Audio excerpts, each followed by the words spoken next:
Hey everybody, welcome to another episode of Major League Baseball. Today we got a lot of stories, so without any further ado, I'm just going to get right into them. Our biggest story of the day is Yankees first baseman Greg Bird will be out 6 to 8 weeks after having to need surgery to remove a bone spur from his ankle.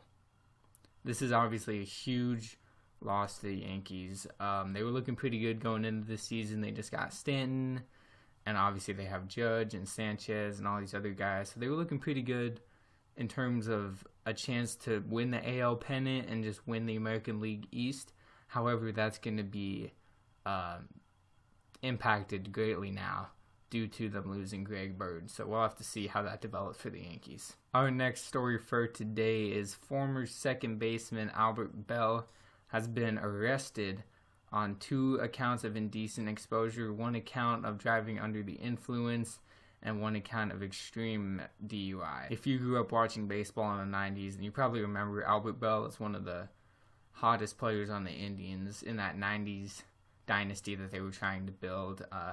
Obviously a very interesting character. He was super aggressive for the most part. There's that really famous video of him just ramming into the second baseman trying to break up a double play.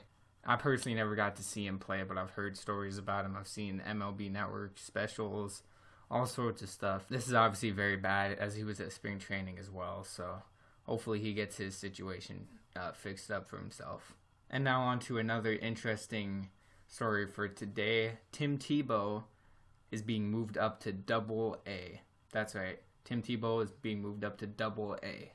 So this is absolutely crazy. I don't think he's done anything to deserve to move up to Double-A, but obviously they want to try to eventually get him to the majors for a bunch of press coverage because he is not good at baseball. If you've been following him at all, you'll know this. He did bad in spring training. He did bad in single A last year, and he's going to turn 30 pretty soon, so I don't even know why they're messing with him for this long. The other thing, too, is that they're wasting a spot that they could put one of their other young prospects in. If I remember correctly, the Mets have a pretty good farm system. So I don't know why they wouldn't want to have one of their youngest prospects move on up and develop faster instead of wasting that spot on Tim Tebow. I just think that's really stupid, but I'm not the baseball executive here. I'm just a dude on the internet talking about baseball. And now on to a little bit of a funny story. The well-known Marlins man sent a check to Derek Jeter and the Marlins for $200,000 in order for him to buy season tickets through 2021. And for those who don't know who the Marlins man is, he's just this dude who literally sits behind home plate at almost every nationally televised game. You know, like the playoffs, he was at the World Series, he was at the, I believe, the ALCS past couple years, and he's just become a meme pretty much. So he wanted to go to the Marlins games, but the Marlins denied his $200,000 check and would not give him his seats. So now he's not going to go to the Marlins games, and he was very disappointed because he's been a season ticket holder since 1993, which is the first year that the Marlins even existed. I would be very mad too, and he did bring up a valid point that the Marlins can barely fill seats as it is, so why would they not allow him to get his seats when he's still paying for them? And I know it's not really a thing they offer, but he's paying for it. He's giving you an opportunity. He's probably one of the biggest icons in Miami now since Stanton and all of them left, but I'm not sure why they would not allow him to. It's obviously he's a fan favorite, so I don't get it. And now we have a couple of extensions that happened. The Arizona Diamondbacks have extended Ketel Marte's contract to a 5-year deal. That's for $24 million, and there are 2 more options on it.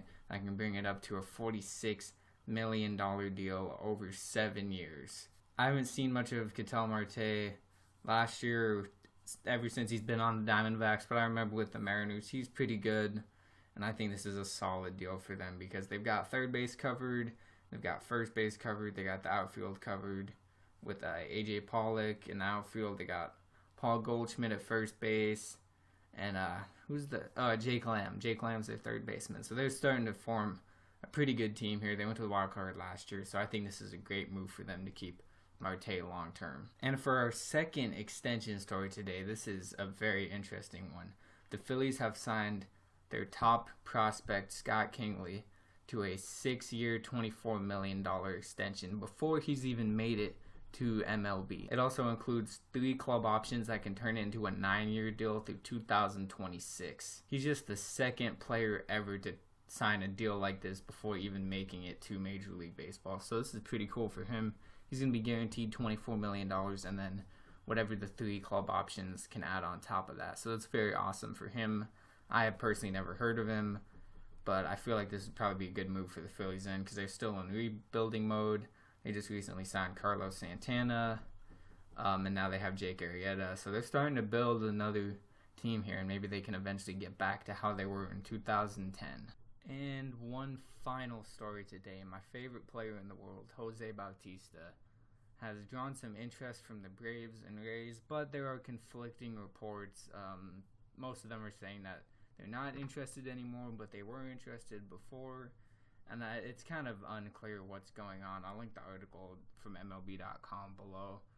But Jose Bautista, I think he should just retire. And I'm not just saying that biasly. But you know, he's seen his better days. He went out pretty nicely last year with that whole send-off from Toronto. And I don't know if he needs to really sign with another MLB team or not. But I'm not biased.